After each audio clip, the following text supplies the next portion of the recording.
Okay, welcome back to Talking Truth to Power.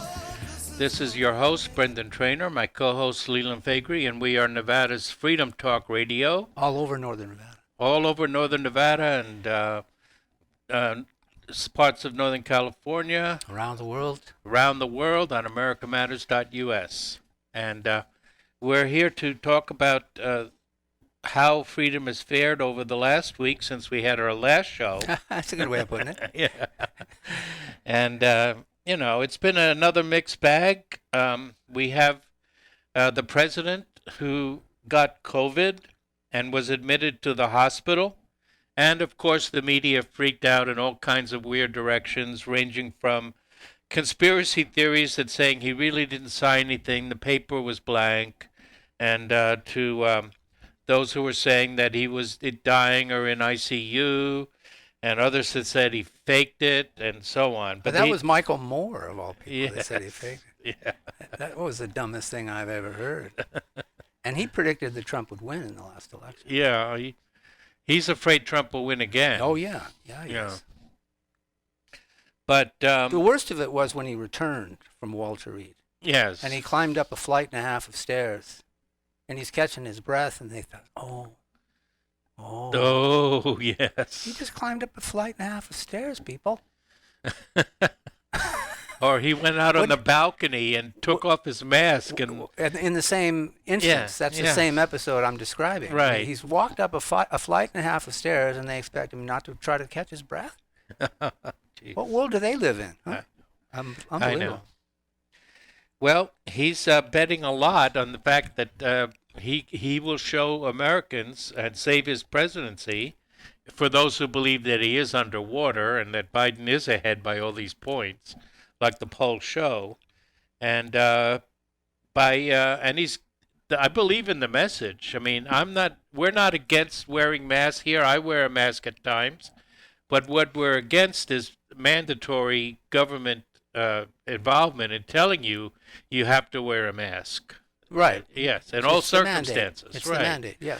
And so you have a pregnant woman who didn't wear a mask at her child's local sporting event, and she gets tasered and arrested. Yeah. And now there's a big controversy between Governor Cuomo and the Orthodox Jewish community. And I've been critical of the Orthodox Jewish community. They have a lot of faults, but in this case, I think they're right. This isn't one of them. Yeah, I mean, if you're going to even our governor is now allowed up to 250 people in a church, as long as they're socially distanced and are wearing and everything. So I have to give it to them. If they want to go to their synagogues, they should be allowed to. And then they had the bonfire demonstration. Did you see that? Yeah. Uh-huh. Yeah, when they tore up their masks and threw it in the bonfire. Yeah, threw their masks in. The thing of it is that Cuomo, he's a mass murderer. So he's got to be very careful here. He can't afford any more deaths. I know. He got 11 or 12,000 attributed to his But he blames it all on Trump, as usual. It's all Trump's fault. And did you see the tweet by our next door neighbor there, Governor Gavin Newsom? He tweeted, it's okay to go out to a restaurant, but be sure you wear your mask between bites. He'd rather we starve, won't he? Some comedian should do a video skit on lifting your mask up and eating and putting it back down again. I think it's on its way. And lest we forget, this is Nancy Pelosi's nephew, ladies and gentlemen. So. Oh, is he? I didn't even really. You didn't know that? Oh, no. Oh, okay. Thanks for enlightening me. Yeah, Newsom is her nephew by blood or by marriage, I guess. Okay. Gee. So Trump gave two excellent speeches, which are discounted. But then he goes in and he says that he's going to discontinue the negotiations over the stimulus, and he puts it all on himself. Yeah. He says, it's my decision. Right. And isn't that the most extraordinary decision, though? Yeah. I mean, he could be very vulnerable in this. Yes, right. He doesn't even go to the extent that he'll leave it on the table if you want to come back. He just says, we'll see you. Get out of here. Right. We've given you people long enough to figure this out. When I win on November 3rd, we'll revisit the matter when we have more control over the situation. That's what he's telling. Well, that is certainly bravado and certainly taking it upon yourself, but whether that's going to help him in the election. Well, this is why another Hispanics question. love him. Yeah. Oh, yes. And he's doing well with Hispanics and blacks. Yes, He's he doing, is. Yes. But the problem is whether he will do well with the seniors, who are the most reliable Republican voters. Mm-hmm. But how are they going to somehow or another go over the fact that Joe Biden's courting the left with Kamala Harris? And boy, is Pence going to have fun with her tonight, huh? Yeah, well, we'll need to talk about that in a little more depth. But yeah, I'm hoping he will. I'm hoping he won't be the cigar store Indian that he was when he went to North Korea and Kim Jong-un's sister showed up and he didn't know what to do. But I understand he's a good debater. I'm not sure if I saw him the last time because, who watches the vice presidential debates? Well, how bad can he be with Kamala Harris sitting next to him? Plexiglass or no plexiglass. She is so vulnerable, and it's really going to be fun, I think. I hope so. Yeah. I hope he hits the right notes because I would love to see her taken down. Yeah. I really would. Yeah, she's really awful. And anything to keep her away from the power that's in the White House and the possible presidency if Joe Biden doesn't make it, and the Harris administration under President Biden. See, that's exactly why I don't think the polls are accurate. Is because if this was to have happened, if they could have imagined this, 3-4 months ago, Hillary would have been the nominee because she wants that seat. Right.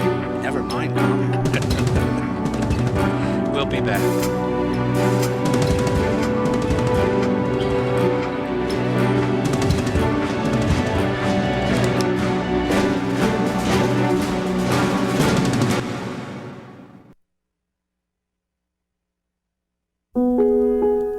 As humans, we ask ourselves all kinds of questions.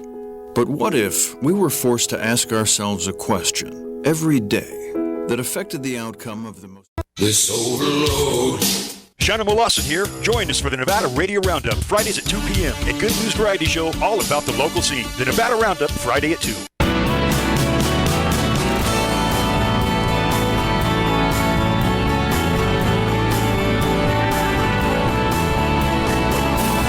Are you shy and don't want to talk on the air? Text us your questions or comments to 775-237-2266. Now, back to the show.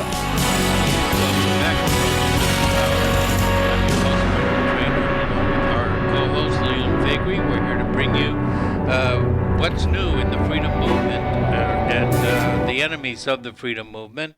And we should, I think, I don't know if Pence knows it, but he should, because one of the lawyers in the case was actually that attorney that appears regularly on Fox News, a female attorney.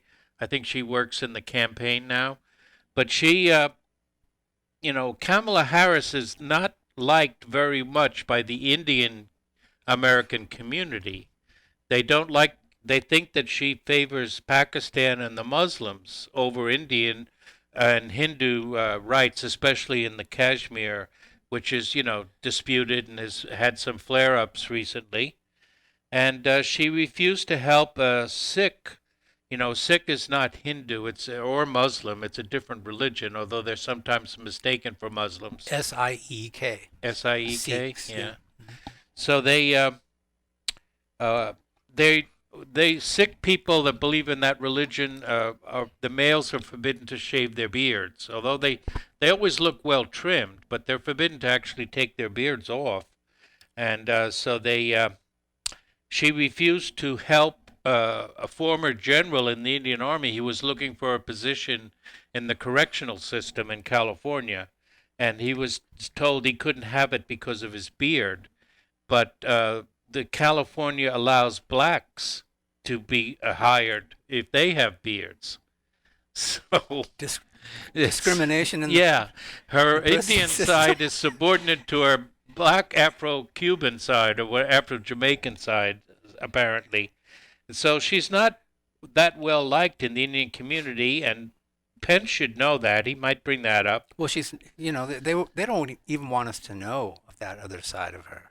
Right. I said Don in Brazil this morning, talking about she's just so proud to have a black woman on the stage. Yeah. And the Indian she's people not black. were jubilant when she was first named, but after a couple of days, you started seeing these videos about her actual stands on Indian issues. So they're not so enthusiastic about her now. But yeah, you're right. She never appears in Indian garb at all. No. No. And she's not Negro. No. Well, she's mixed She race. has dark skin. Yeah. So let's just call her, she's got a lot more pigment in her skin than you and I do. Right. And leave it at that. Well, all this discussion of race is actually the racism. I know that is the race. That's like Michelle Obama. Right. When she got on the air and accused Americans of being racist, and only a very small percentage, these demonstrations were violent, when they've had violence going on in Portland every day for the whole summer. Talk to the insurance complex. Yes. They'll tell you how much of it was peaceful. Fiery but mostly peaceful Yeah. demonstrations. Mm-hmm. And so she blames racism when all the racism is coming from the left against white people, white working class, white males. That's where the racism is going against, not against the black people. Well, when she has to come out of her home in Hyannisport or wherever the hell she is in Massachusetts, it's because they're frightened. Her estate, Yeah, yes. They are frightened that the black vote is going to Trump in numbers they've never seen before. Yes. And they should be frightened of that. Yes. Because this will be transformational like everything else he's involved in. And it will have an extraordinary effect in the future as we go forward here, that Trump's effect on the electoral landscape will be monumental. Right. And so that's why I'm truly hoping that he does prevail over Biden. And I'm going to be sure to vote, and I hope everybody in the audience votes. And Get in line. I mean, here in Nevada, you could be in the snow waiting in line, but it's worth it. Make sure your vote is counted. Yeah. Did you see where Sissylak is contesting the Secretary of State's concern about ballot harvesting? He doesn't want to provide information to her about. Oh, no, I didn't see that. No, he's just in the tank with Nancy Pelosi's nephew and the entire West Coast. Sure. I did see on Twitter where Tick Sedgwick, the Democrat who is one of the more reasonable Democrats, and he is credited with the legalization of marijuana in Nevada, but he's gotten in trouble with the Jewish community over a tweet. And How so? I think it was about, it was a very graphic cartoon, but it was about the Nazis saying, our Jews are better than your Jews, supposedly saying that Trump is for the Jews, but only in a Nazi sense or something. I didn't really get it, but... See, that smacks of desperation as well. Yes. Everything about what they're doing smacks Right. of desperation. Yes. And but it was a female rabbi in the Reformed Jewish community that's taken him on Twitter. So you might, if you're on Twitter, you might take a look at that.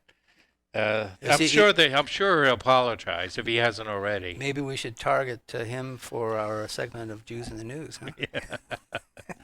Well, Tick is, I kind of like Tick. He's got a little more economic sense than most of the Democrats. So, and of course, he's been very good with marijuana, and he may be wrong on some issues, but I think he's well intentioned. But we'll see. Mm-hmm. But at any rate, yeah. So the thing is, I don't think that the Republicans' attack on Biden are really being successful by labeling Biden as far to the left, because they really should be hitting him because of he's beholden to Wall Street, AIPAC, Big Pharma, big media. I think they would do better to say that he's beholden to big money rather than beholden to the radical left. Well, except that Kamala is on the ticket. Yeah, so... And that's why she's there. Yeah, so I'm hoping that Pence Well, if Pence attacks Kamala for that, I don't care. Although first she was for Medicare for all, then she was against it, So she's flip-flopped all over this place. She's really just an opportunist in my mind. Oh, yeah, absolutely. And they're just using her in that way. Right. They lost the middle. They'd lost the independent vote. So they had to go all the way over to her side of the aisle. Right. And she was the only one over there. Hillary wasn't there. No. Plus they didn't expect to win. They don't expect to win to this day. It's a prayer. No. I know you're not as confident about it. I know. I wish I was. But I mean, the pollsters were wrong then, and he's more popular. Trump is more popular now than he was in 2016. So. Well, it still comes down a lot to Turnout. Whether you're more concerned about the violence in the streets or more concerned about COVID. So that's why if Trump doesn't have a relapse, now I understand that after the first week, you can have mild symptoms and then get a relapse. So hopefully he will get through this weekend without any relapse. Mm-hmm. And then somebody in that White House is a super spreader. Yeah. In other words, they have a higher than normal viral load, and they're spreading it around. I think it's bioterrorism. They nothing sets these people off like a conservative Supreme Court justice. Right. How can we exploit this? Yeah. Late night confabs up in Delaware. How can we exploit this? Well, one of the far leftists is accusing Trump of being a bioterrorist. That's what they do. They blame everybody else for what they are themselves. Yes. This is how they operate. It's projection, psychology 101, projection. Taking the shadow side of yourself that you don't want to confront and projecting it on someone else. And that's all that, well, both sides do it, but the Democrats with their obvious connection to... But they do it because of desperation. Yeah. They really don't have a plan. No, Biden is simply, he's offering the people nothing. Yeah, it's just the alternative to Trump. And he was just as bad in the early days of the virus as Trump was. And, everybody was. The whole world was. The whole world simply copied China, and shut everything down. But Trump hesitated to do that. But Biden, he was out there holding rallies, although nobody showed up. So I guess he didn't spread the disease. Yeah, he couldn't fill a diner. Right. Holding rallies and then telling people to vote. This is the most egregious thing. He refused to work with the Democratic governor, like the governor of Illinois, and postponed the elections because he knew Barack had his back, Obama had his back, and he wanted to nail down the nomination and get rid of Bernie. So he told everybody to go out and vote, even though COVID was still there, there on February 2nd. He wasn't concerned then. No. So he doesn't have a plan, and even if he did have a plan, it would be the utmost of bureaucratic meddling that we see, like in Michigan with Governor Karen. Yeah. Governor Gretchen Whitmer, the governor of Michigan, who was slapped down by the Michigan Supreme Court, and they quoted Montesquieu, the separation of powers. The judge did a very nice job of doing that, and they actually struck down one law and then told her that she had exceeded the authority of the second law. Mm-hmm. But she's trying to get around it, She's trying to keep people safe. If you look at her, every time I see her, I can't help but think of Nurse Ratched from One Flew Over the Cuckoo's Nest. Yeah, that's a very nice comparison. I'm sure she appreciates it.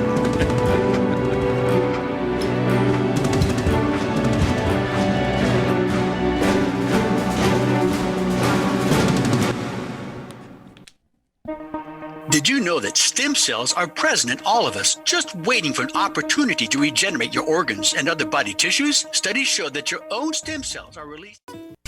This is America Matters Media on AM 1180 KCKQ, a Lotus broadcast station. The power of radio since 1967.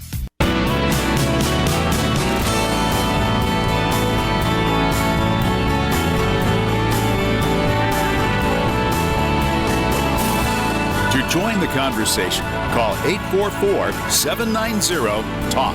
That's 844-790-8255. Now, back to the show.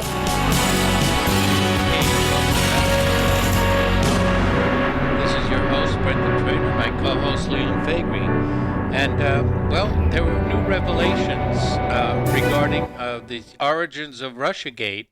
As the Director of National Intelligence, former Congressman Ratcliffe, he released documents that had been held up probably by Bloody Mary Haskell, head of the CIA. Until he got there, I don't think he had a choice. Right. And now that Ratcliffe is there, he can override her. Yes. And so they show, documents show a handwritten note by Brennan, the former head of the, he was the DNI, wasn't he? CIA. Yeah. That show that even a few weeks after Donald Trump and Melania descended down that escalator and declared the presidency. 5 weeks. Yep. That they were already looking into starting Hillary's plan to label Trump as a Russian asset. They were very frightened of Trump, and while everyone else was laughing, I wasn't one of them. Although I should have been, because it was a lot of fun. Yeah. They were concerned about him. Right. Straight away. So she's very insecure electorally, and as it has played out, there was good reason to be concerned about it. Right. And so Brennan's fingerprints are all over it, and he's trying his best to try to cover up for what he did. Big if is how he described it on CNN. Oh, yeah? Yeah, because he's waiting for Durham to show his hand. Right. Yeah, and so is everybody. Yeah, well, we all are, yeah. Yeah. And, but they are especially. I mean, now he's supposedly gone off and looking at the Clinton Foundation, which is okay, but what happens if the Democrats do get into office? Then this whole investigation will go down the rat hole, won't it? That is everyone's concern, yeah. I'm not concerned about that. Because I don't see Trump losing. Okay. For the record. Yes. But yes, every time he turns over a rock, right, he has to expand his investigation, and that's what's taken so long. Right. And the COVID. Right. By the way, Jane Fonda says that the COVID virus was God's gift to the left. That's all they got. Yeah, I mean that's true. I mean, let's face it, the economy was humming along before COVID hit, and unfortunately, everybody first underreacted and then overreacted, and that's the situation we're in now. Was it God's gift that Trump became infected? We'll see. Yeah. Yes. I wonder if Jane had thought about that. Right. So we're hopeful that he will get a bump because of his attitude, the American resilience that he's trying to show. And, I see even his enemies saying that even though I've been critical about Trump, you have to give him credit for his courage in this instance. And, I don't think any of them will. But Glenn Greenwald brought up an interesting little tidbit. He said that they're really convinced that Trump is a fascist dictator and a tyrant. How come they're all playing the obligatory, we feel sorry for him and we hope he gets better card, Yeah, exactly. If he was a real fascist, they'd be openly cheering. Right. And, they can't do that. Right. They can't cross that line. They have exhibited on several occasions support during this little episode he's going through. So. Even Rachel Maddow said nice things. Yeah. Well, I guess this is their opportunity to ingratiate themselves with those of us who hate them. And it isn't going to work. No, it isn't. So, the Durham report, hopefully he will issue some kind of a preliminary report, at least before the election. That's what they're urging him to do. Well, Trump has asked Ratcliffe to declassify everything. Everything now, yeah. So it's really going to be a stepped-up press release of everything that they know, and I had it figured that way, that they would probably do this in the final weeks of the campaign, because this is where it's most advantageous for the Trump campaign to exploit. Right. They put it out in the summer. It's too early. People are going to the beach and not caring about the campaign. People don't tune into the campaign until Right. till October, September, Right. October. So this is when they need to release it. So it's really going to be interesting. Right. 27 days. Yep. 27 days, and probably we can start early voting next week, I think. Here in Nevada. Yeah. Mm-hmm. So we'll if it's offered to us here at the Reno Town Mall, we'll take advantage of it after the show, I'm sure. Near our studios here. Right. But there's nobody, I mean, notice our preferred parking is back. There's fewer people here now than there were a couple months ago. So I don't think they're going to be here. Yeah. This won't be one of the designated You don't polling think places. so? No, I don't think so. Okay. They'll probably have one in Douglas County. Probably have one in Washoe, that kind of a thing. They don't want people voting in person, clearly. No. They want the clutter. They want the confusion on the 3rd of On the November. mail-in ballots, Yep. yeah. That's one of their hopes, of course. And then if this thing drags on, but then again, if the stimulus package is dead and people are, so many people are facing eviction by the end of the year that they claim, and bankruptcy and or eviction, then that could, these long delays could work against. I think he would have been stabbing himself in the back if he wasn't confident about his chances on the 3rd of November by separating or telling Nancy to go home. And that's what he did. Yeah. Get the hell out of here. Right. We don't want to see you anymore. Well, fiscally, I think it's the right thing to do, but it's just people expect free things right before the election from the incumbent. Well, he has said, if you want to send over standalone bills, Right. I'll sign those. Right. So he has to keep telling Pelosi, keep the pressure on Pelosi to do that, although I don't think she will. She's in interviews, she's just blaming the Republicans, and telling people to vote. Blame the Republicans and vote. That's their entire message, Mm-hmm. So we'll see. I hope that people do get out and vote, and but not in numbers that would help the Democrats, because a low turnout. I mean, there's so many millions of mail-in votes have already been sent, but is that a high turnout or a low turnout? How can you have an enthusiastic campaign when people don't even show up when you show up? Right. In Florida, how did that work out the other day for Biden? Not very well. All the people that showed up were Trump supporters. Right. Same thing in Gettysburg. Yeah. This is a pattern that repeats. And so you can't say that that's a good sign for Biden. He can wave to empty fields all day long, but there's nobody's there. There's nobody there to appreciate it. So they used to talk about the front porch campaigns around the turn of the 20th century. There were several Republican presidents that ran front porch campaigns where they didn't go out and campaign. But we've never had a from the basement campaign like we have now. Yeah. And, it's almost like a reversion to the Lincoln era, isn't it? Mm-hmm. Or worse, because at least he got on a train, Right. Yeah. So. It was actually McKinley and Harding and I think Harrison before him that they ran very limited campaigns. They just invited people to come to the White House or their home and talk to them there. And newspapers were. Yeah, they relied on the newspapers. Extremely important, yeah. Yeah. But of course, we have social media now, for better or for worse. Yeah.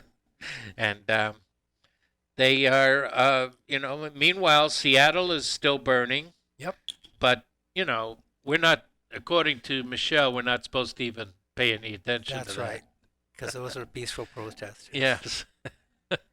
And I got a kick out of Trump when he came through Nevada here a couple of weeks ago, because he had his own signs made out for the participants, and they all called themselves peaceful protesters. Just to clarify what a peaceful protester actually is. Yes, exactly. And what they look like. Uh-huh. And we haven't had any since the early days of the Floyd demonstration. I mean, after that, even then there was some rioting.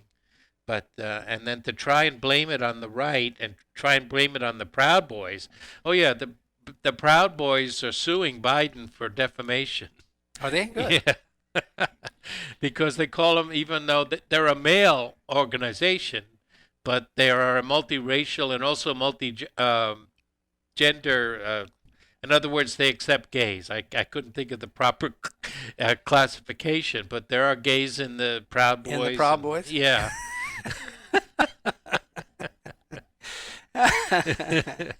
How do you attack them for that then? Right. Yeah. And then the left tried to run the very feminine men. It's calling themselves Proud Boys because of, kissing in public and all that. So that was kind of humorous too. But the fact is that they're not a white supremacist organization, and if anything, if any group should be excoriated, it's groups like the Southern Poverty Law Center and all these other. How do they get How do they have tax exempt status? That's the thing. Right. They wouldn't exist without that. Right. I mean, they have how many? At least 60 million on offshore accounts. Do they? Yeah. The Southern Poverty Law Center has been found. They've been squirreling away money. It's a Soros operation, isn't it? It's probably a Soros operation. I don't know if they're Soros funded or not. They've been around a long time. But I mean, Maurice Dees, that's the head of and they're the heads of the organization are, let's face it, Jewish, and they don't promote blacks within the organization. Shocking, absolutely shocking. And plus, they hit on them. They see here where a USPS worker in New Jersey is arrested.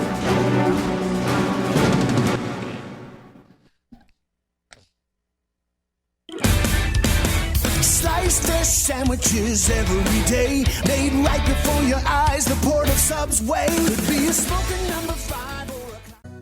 Getting to know you. Let me tell you about America Matters with Eddie Floyd. It comes on every Monday at noon. Don't want you to miss it. That's America Matters with Eddie Floyd.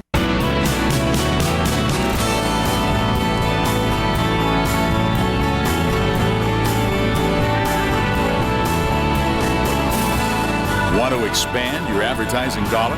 Sponsor this or any America Matters program by calling 775-827-8900, extension 2. Now, back to the show. And welcome back to Talking Truth to Power. I'm your host, Brennan Trainer, along with Leland Faegre, our co-host, and I'm looking at Gregg Jarrett's opinion column on Fox News. And it really takes Hillary to task for what she did to instigate the whole Russia conspiracy. We spent $30 million to protect ourselves from the likes of her, basically, is what this comes down to. The collusion was hers. It had nothing to do with Trump. Right. She may have committed a felony. Well, I guess so. When you lie under those kinds of terms, how could that not be a felony? Yeah. The intelligence community caught on to Clinton's machinations. The evidence of what she had done was so credible and persuasive that Brennan determined Obama must be informed immediately. So that briefing is memorialized in Brennan's top secret notes that Brennan just mentioned a moment ago. Right. But this is the bowels of the intelligence apparatus we're talking about here, and that has to be cleaned up. It does. We really don't need these institutions in the way that they're set up, and that was a big mistake to do it. It was a big mistake in the 50s when President Eisenhower and the Dulles brothers were, fomenting the Cold War with Russia, and it's a big mistake now. I remember the day John Foster Dulles died. Oh, you did? As a kid, yeah. Yeah. I was political even back then. Uh-huh. Yeah, he was something, wasn't he? Yeah. And a CFR member. Yep.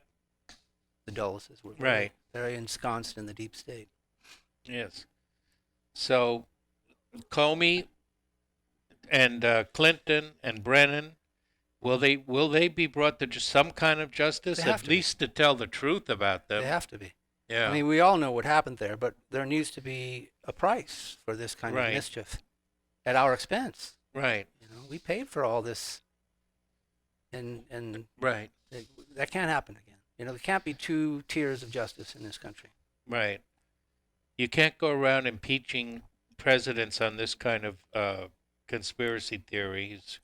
And the shift show is collapsing all around us. And, even though it may not have anything to do with COVID and the response of the government to COVID or anything like that, and this is serious stuff, but also by leaving these intelligence agencies with so much power, they could do it to us. And they have done it. They have done it to us. Yeah. I mean, it wasn't just Trump they went after. And like they're doing it to Assange right now. Yep. And they went after the Fourth Estate also. Right. Lots of reporters were caught up in that. Right. Web. Reporters and FISA courts. It's just a tangled web of mischief. And I think the FISA judges themselves, and that falls under John Roberts' authority. Right. And we don't think well of him around here at Talking Truth to Power. No. For good reason. Even he wouldn't allow the so-called whistleblower's name to be exposed during the impeachment by Rand Paul. Yeah. And even though he was not really the whistleblower, now we know Vindeman was the actual whistleblower. President Vindeman. So Greg Jarrett asks, why did it take more than 16 months since Trump permitted Barr to allow him to full and completely declassify all of these secrets? And the answer is an indictment of the nefarious elements. This is Garrett speaking now. Working destructively within our nation's clandestine intelligence operations. Their desire is power. Their methods are often corrupt. The term cover-up is their mantra, and without conscience, they weaponize their authority for political gain. Right. And without conscience, because, they're playing around with a nuclear power. Russia just became the first country to fire a hypersonic missile from a naval vessel.